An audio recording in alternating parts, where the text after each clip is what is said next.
Hello again, Ratatouille, the adventurer here to take you on a tour of one of the coolest, coldest habitats on Earth, the Arctic tundra.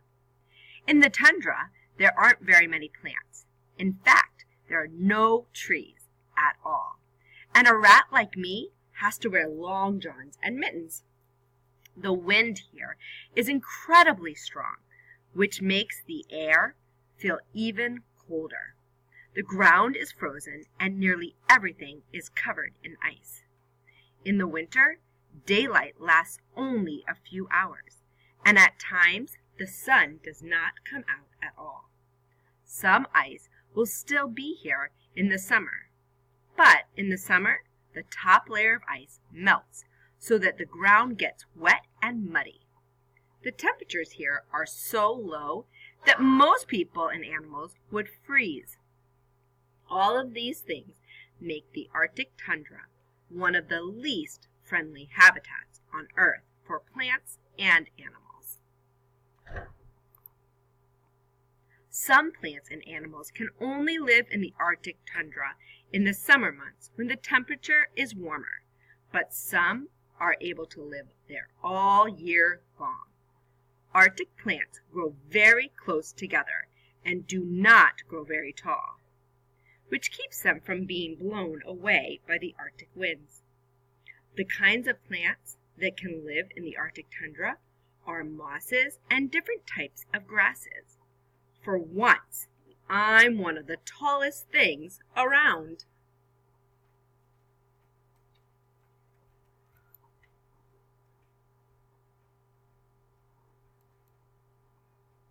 The animals that call the Arctic tundra habitat home all year round have adapted to the harsh conditions.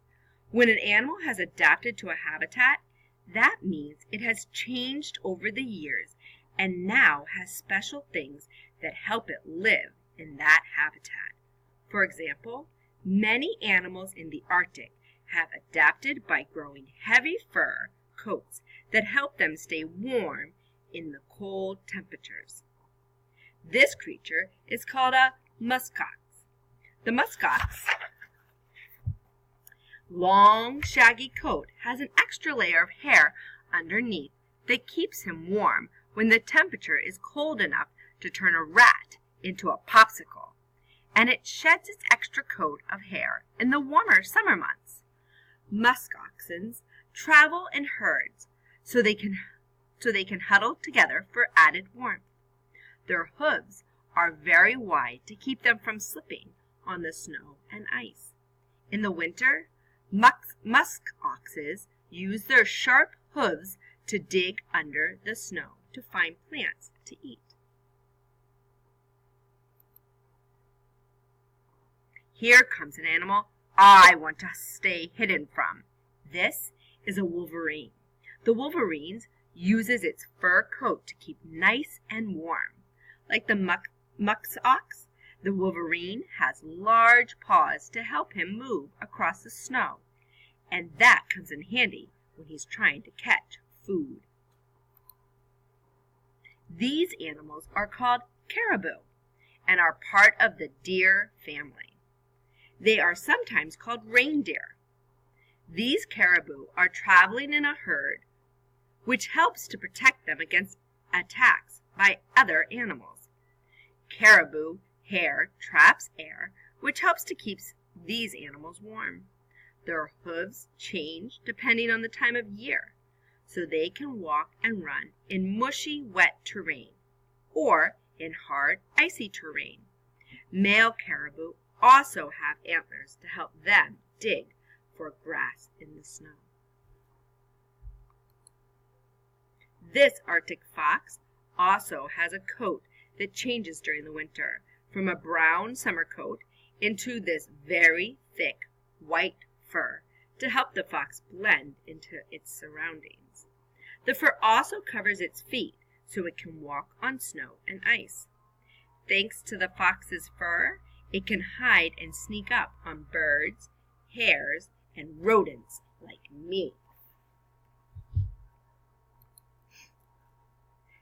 The Arctic hare's white coat becomes much heavier in the winter. Its ears are smaller than those of other hares, meaning less of its body is exposed to the cold. In other words, this is no place for critters with long, dangly ears, unless they have long, dangly earmuffs to keep those ears from freezing. The hare's white coloring also helps it hide in the snow, and its back feet are wide and large, like small snowshoes, so it can run fast in the snow. There are other kinds of habitats in the Arctic besides the tundra, and different kinds of plants and animals live in these other habitats. The Arctic Ocean is a habitat rich in sea life and animals that rely on the sea for food. The water is so cold in the Arctic Ocean that most living creatures would be able to stay alive only a few minutes in it. Animals such as these walruses call the Arctic Ocean home. These huge creatures just love the icy water and can swim around for a long period of time. Walruses have adapted to life in the Arctic Ocean by storing blubber under their skin. Blubber prevents heat from escaping from their bodies. Walruses also have long teeth called tusks, which they use almost like arms to pull themselves up out of the water and onto the ice. Look at these cute animals. They are seals.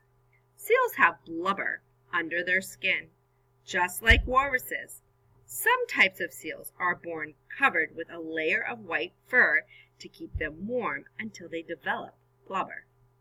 Seals are incredible swimmers. Like fish and walruses, seals don't have arms and legs.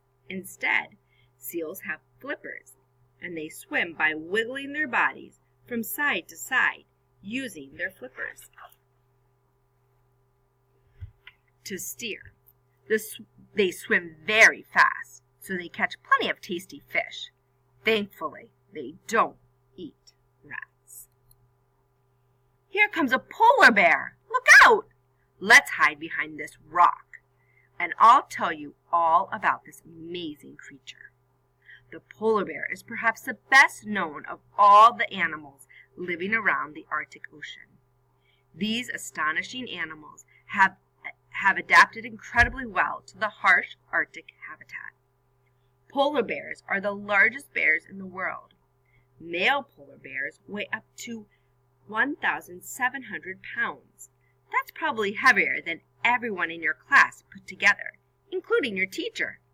And polar bears grow up to 10 feet from head to toe. Yikes! Polar bears are covered with a heavy coat made up of 2 layers of fur, and they have a layer of blubber under their skin. Their ears and tails are very small, so that not too much of their bodies are exposed to the cold weather. It's a good thing they have all that fur and blubber and sharp claws, because polar bears spend most of their life living on sea ice, chunks of ice that float in the Arctic Ocean. Sometimes polar bears take a dip in the icy Arctic water to swim from one chunk of ice to another, and they have webbed paws, sort of like a duck's feet, to help them swim. They use those mighty paws to hunt their favorite food, seals. Like all living things, polar bears need water to survive, and they get that water from the melted snow and ice. Even though adult polar bears spend most of their time living on sea ice, polar bear babies or cubs are born on land. Their mothers, female polar bears, burrow in the snow to make a den. Then they will hide in the den while they have their baby.